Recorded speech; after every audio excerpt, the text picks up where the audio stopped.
নমস্কার, জয় মাতারা। আমি অ্যাস্ট্রো হিমাংশু ভাগ্যের দুয়ার থেকে আপনাদেরকে জানাই আন্তরিক শুভেচ্ছা, ভালোবাসা। আজ আমি যে প্রেডিকশানটি করতে চলেছি, জাতকেরা হলে ডান হাতটিকে দেখুন এবং জাতিকারা হলে বাঁ হাতটিকে দেখুন। আপনাদের যদি কারুর হাতের শুক্রের স্থানটি যদি ডাবা থাকে বা ক্রস সাইন থেকে থাকে বা ব্ল্যাক স্পট থাকে বা তিল চিহ্ন থেকে থাকে এবং এই শুক্রের স্থানে এই শুক্র রেখার উপরে যদি এই ধরনের ছোট ছোট রেখা দ্বারা এই শুক্র রেখাটি যদি কাটা থাকে, তাহলে আপনারা ভাববেন যে আপনাদের শুক্রের স্থানটি খুব একটা ভালো নেই।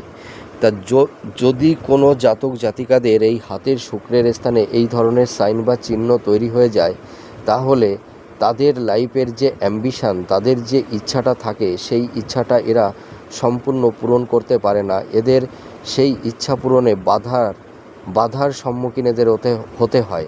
তাছাড়া দেখা যায় এরা জীবনে সেরকম সফলতা পায় না এবং এদের কেরিয়ার লাইফে এদের কর্মজীবনে নানা রকমের বাধার সম্মুখীন হতে হয়।